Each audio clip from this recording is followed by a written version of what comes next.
$2 million. It's the figure financial advisors keep repeating whenever retirement comes up. Save $2 million, they say, pull out 4% a year. Live comfortably forever on $80,000 annually. It all sounds perfectly reasonable until you ask one simple question nobody wants to touch. Who actually has $2 million saved for retirement? Not who could theoretically save that much. Not who some formula says should have that much. Who actually has it, right now, sitting in a retirement account? The answer will either make you feel a lot better about where you stand or terrify you about the state of retirement in America. Possibly both. According to the Employee Benefit Research Institute's analysis of Federal Reserve data, exactly 1.8% of American households have $2 million or more saved in retirement accounts. 1.8%. Out of every 100 households on your street, fewer than 2 have crossed that threshold. The other 98 have less, most of them dramatically less. The median retirement savings across all American families is $87,000, not $870,000, not $8.7 million, $87,000. That's the halfway point, meaning half of all families have saved even less than that. So when financial media runs headlines like, "Why $2 million isn't enough anymore?" or "The new retirement minimum is $3 million," they're writing for an audience that basically doesn't exist. It's like handing out diet advice to people who can't afford groceries. Today we're going to look at who actually does have $2 million saved, how they got there, what they have in common, and, most importantly, whether that number even matters for your retirement. Because the data reveals something the financial industry would rather you not notice. The $2 million retirement is a fantasy for nearly everyone, and chasing it might actually be working against your financial future. The statistics paint a picture most people would rather not look at directly. Federal Reserve data shows only 4.7% of Americans have at least $1 million saved specifically in retirement accounts like 401(k), S, and IRAs. That share drops to 1.8% for $2 million and just 0.8% for $3 million or more. These aren't cherry-picked numbers. This is comprehensive Federal Reserve survey data reflecting the real state of retirement savings nationwide. The average retirement balance across all families comes out to $333,940. That figure sounds encouraging until you realize it's massively skewed upward by the ultra-wealthy. Walk Jeff Bezos into a room, and suddenly everyone's average net worth is in the billions. Same effect here. The median tells the real story. At $87,000, half of American families have saved less than what many retirement calculators say you'd need to cover a single year of expenses. Break it down by age, and the picture gets more specific, but not much prettier. Americans in their 50s have an average retirement balance around $1,025,000. According to Empower's 2025 dashboard, sounds solid, until you see the median sitting at $453,000. Half of everyone in their 50s has less than $500,000 saved, with retirement a decade or less away. Americans in their 60s show average balances around $1,190,000, but the median drops to $544,000. People on the doorstep of retirement, and half of them have roughly a quarter of what the experts insist is necessary. Americans in their 70s, many already retired, show averages around $1,200,000, with medians of $436,000. The average gets propped up by a small slice of wealthy retirees, while the typical person in their 70s has less than $500,000 to carry them through the years ahead. The Federal Reserve's 2024 report on economic well-being found that only 35% of non-retired Americans feel their retirement savings are on track, down from 40% in 2021. The majority either know they're behind or aren't sure, which usually means they're behind. Bankrate's 2025 retirement savings survey found that 58% of American workers say their savings are behind where they should be, and of those, 37% describe themselves as significantly behind. 1 in 4 Americans has no retirement savings at all. This is the reality behind the glossy magazine covers and financial planning software that assumes everyone earns six figures and started investing at 22. So who does hit that 2 million mark? Looking at their traits tells us whether the goal is realistic or ridiculous for everyone else. Ramsey Solutions ran the largest millionaire study ever conducted, surveying more than 10,000 people with a net worth of $1 million or more. What they found contradicts nearly everything pop culture assumes about wealthy people. The top 5 careers among millionaires are engineers, accountants, teachers, managers, and attorneys, not hedge fund traders, not startup founders, not athletes or celebrities. Teachers made the list. 79% of these millionaires received no inheritance whatsoever. Of the 21% who did inherit something, only 3% received $1 million or more. Most millionaires didn't even grow up around money. The majority came from middle-class or lower-income households and built their wealth slowly over decades. Here's the number that should reshape how you think about wealth building. Only 31% of the millionaires studied averaged $100,000 or more per year across their careers. A full third never earned a six-figure salary in any single working year. Read that again. A third of these millionaires never hit six figures in any given year of their working lives. The path to seven-figure wealth wasn't extraordinary income. It was ordinary income paired with extraordinary consistency. 8 out of 10 of these millionaires invested through their company's 401(k). 3 out of 4 also invested outside of workplace plans.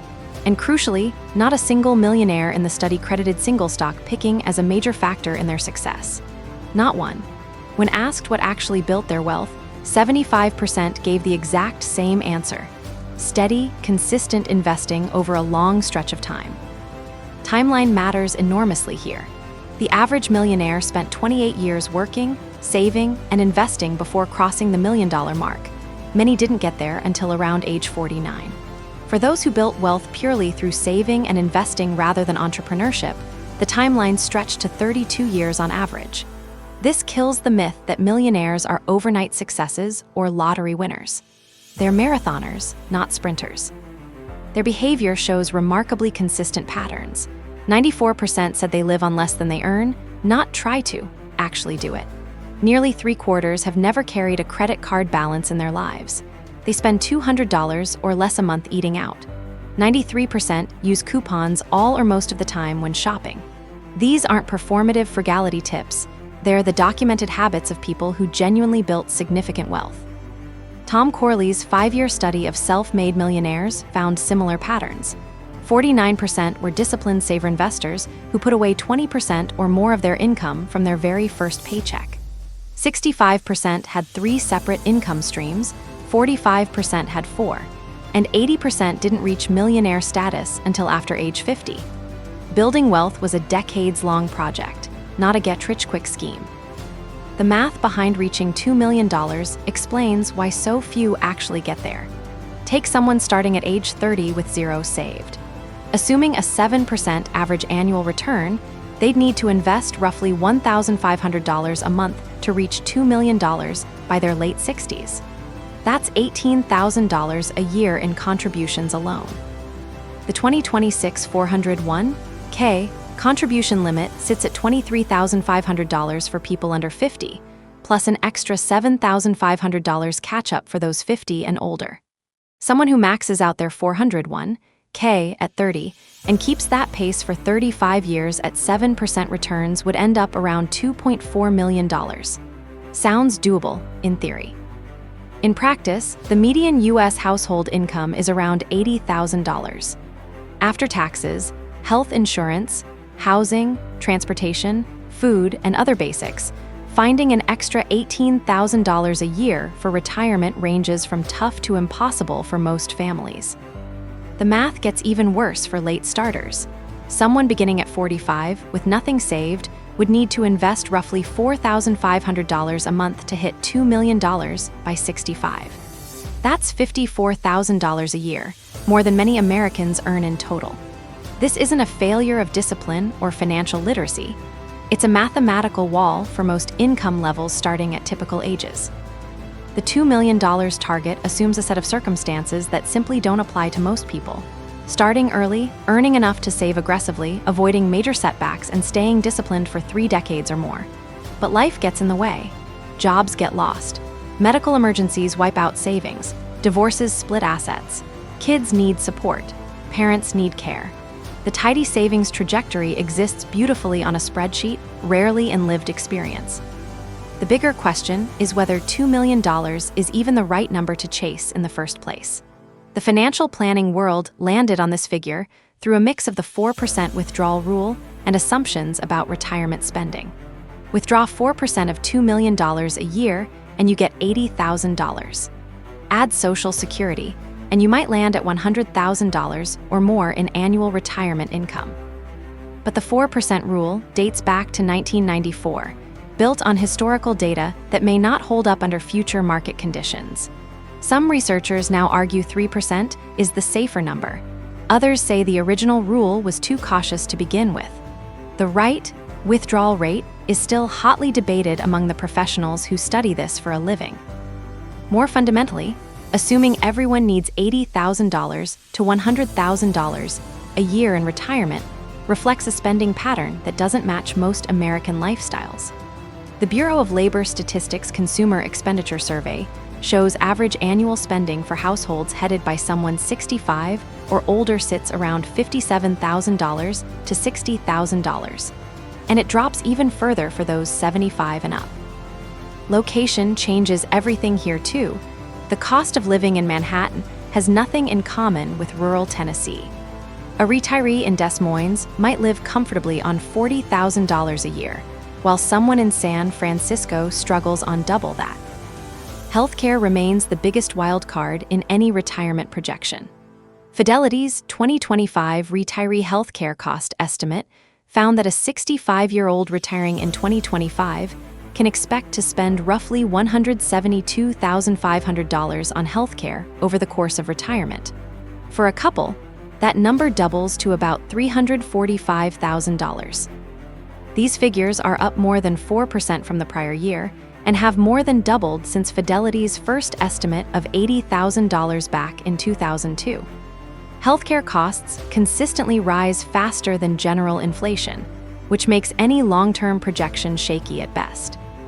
And this estimate assumes Medicare enrollment. It doesn't even include long-term care, which can run $100,000 or more annually for a nursing home.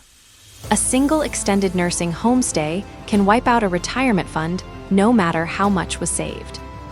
No retirement calculator fully accounts for uncertainties like these. Claiming you need exactly $2.3 million is false precision dressed up as certainty, applied to circumstances that are fundamentally unpredictable. Social Security plays a bigger role in this picture than most retirement conversations give it credit for.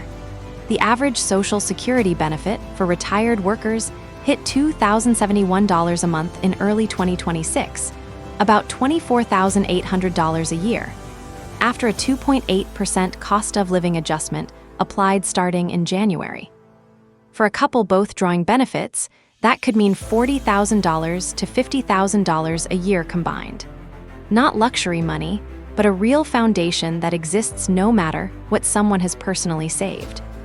The maximum possible Social Security benefit in 2026 is $5,251 a month, or roughly $63,000 a year. But reaching that max requires earning at or above the taxable earnings cap for 35 years and delaying benefits until age 70. Only about 6% of workers qualify for anything close. For most retirees, Social Security replaces somewhere between 30% and 40% of pre-retirement income, which is actually right in line with what the program was designed to do. Put median Social Security together with median retirement savings, and the picture looks a lot less dire than the doom and gloom headlines suggest. A couple with $500,000 saved, withdrawing 4% annually, gets $20,000 from savings. Add $50,000 in combined Social Security, and they're at $70,000 in annual income. Knock out housing costs by owning their home outright, which most retirees in their 70s do, and that $70,000 goes considerably further. It's not the lavish retirement promised in financial services ads, but it's also nowhere near the desperate poverty implied by articles insisting anything under $2 million is a catastrophic failure. The people who do reach that 2 million mark share a specific set of traits worth breaking down. First, they started early and never stopped. That 28-year average timeline means someone who began at 25 might hit the milestone around 53, while someone who waited until 35 might not get there until 63. Time is the one ingredient nothing else can replace. Second, they automated everything. These savers don't lean on willpower to stay consistent. They set up automatic transfers to retirement accounts before the money ever hits their hands. Third, they avoided lifestyle inflation. When their income rose, their spending didn't rise to match it. Raises and bonuses went into savings, not a bigger car or a bigger house. Fourth, they stayed married or partnered. Research consistently shows married couples build significantly more wealth than singles, partly from shared expenses and partly from having a partner who holds them accountable to shared goals. Fifth, and this one's uncomfortable, they got lucky. Not lottery ticket lucky, but lucky in the sense of dodging catastrophe. No extended unemployment. No major uninsured medical crisis. No expensive divorce. Luck doesn't decide everything, but it decides more than the self-made success story likes to admit. Sixth, they earned enough. Despite the stats about millionaires who never hit six figures, income still tilts the odds. Someone earning $150,000 can save $30,000 a year and still live comfortably. Someone earning $50,000 can't. The honest conversation about retirement, the one nobody wants to have, includes a few uncomfortable truths. Most Americans will retire with far less than the experts recommend. This is already happening. According to the Federal Reserve, 82% of retirees say they're doing okay or living comfortably. And these are people with median savings of $200,000, not $2 million. They're making it work through a mix of Social Security, part-time work, downsized housing, and adjusted expectations. Working longer is becoming the norm rather than the exception. Gallup data shows the average retirement age has climbed from 57 in 1991 to 61 today, and many people now plan to work into their late 60s or early 70s, whether by necessity or by choice. Geographic flexibility matters more than most people realize. The exact same savings that cause constant anxiety in California could fund a comfortable life in Portugal, Mexico, or even a lower-cost U.S. state. Healthcare anxiety often outpaces the actual cost for most retirees. That $172,500 Fidelity estimate sounds terrifying on its own, but spread across roughly 20 years of retirement, it comes to about $8,600 a year, or roughly $700 a month, substantial, but nowhere near the retirement-destroying number the headline implies. And Social Security's future is more stable than the apocalyptic predictions suggest, even under the worst-case scenario, where the trust fund runs dry by 2033, the program could still pay out 75% to 80% of promised benefits using ongoing payroll taxes. Benefits might shrink, but they won't vanish. The financial industry benefits from maximizing fear around retirement savings. More fear means more assets under management, more insurance sold, more advisory fees collected. The industry does better when people believe they need $2 million and panic about falling short. But what actually matters for a secure retirement looks different from what generates clicks. Paying off debt consistently predicts retirement satisfaction better than a raw savings total does.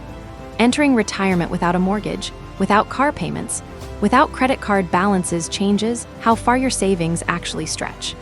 Staying healthy extends your working years and lowers healthcare costs at the same time. The retiree who exercises and maintains a healthy weight needs far less medical care than one who doesn't. Strong social connections predict happiness in retirement more reliably than wealth does. Retirees with close relationships, active community ties, and a sense of purpose consistently report higher satisfaction, regardless of their account balance. And staying flexible about expectations lets you adapt to whatever life actually brings, instead of clinging to a rigid plan that may not survive contact with reality. The practical framework that comes out of all this data looks pretty different from conventional retirement advice. Save as much as you reasonably can and start as early as you possibly can. Any amount beats nothing.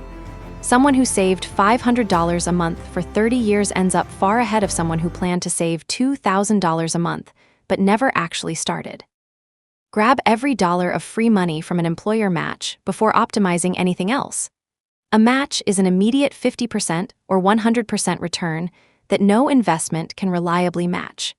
Keep your investment costs low over decades. The gap between a 0.04% expense ratio index fund and a 1% actively managed fund compounds into hundreds of thousands of dollars. Don't try to time the market or chase winning stocks. The millionaires in these studies didn't get rich through brilliant trading. They got rich through boring, consistent investing in broadly diversified funds. Delay Social Security if you're able to. Every year you wait past 62 boosts your monthly benefit by roughly 8%.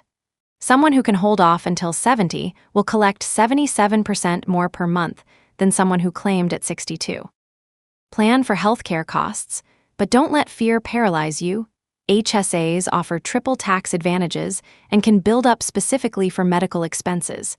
And Medicare provides a foundation most retirees find workable when paired with the right supplement. Think of part-time work as a feature, not a failure. Plenty of retirees find that some work gives them purpose, connection, and income all at once. And stay open to relocating. A retirement that looks impossible where you live now might be entirely within reach somewhere else. The real question isn't whether you can save $2 million. For 98% of Americans, the honest answer is no, not under current circumstances, using conventional methods. The real question is whether you can build a life where retirement works, regardless of hitting that arbitrary benchmark. The retiree with $500,000 saved, no debt, a reasonable Social Security check, part-time work they actually enjoy, close relationships, good health, and the flexibility to live wherever makes sense might end up happier and more secure than the stressed-out executive who technically has $2 million, but also carries $1 million mortgage, expensive habits, and no identity outside of work. A number on a screen is one measure of retirement readiness. It's not the only one, and it might not even be the most important one. The financial industry wants you fixated on whether you've saved enough, because your anxiety is their business model.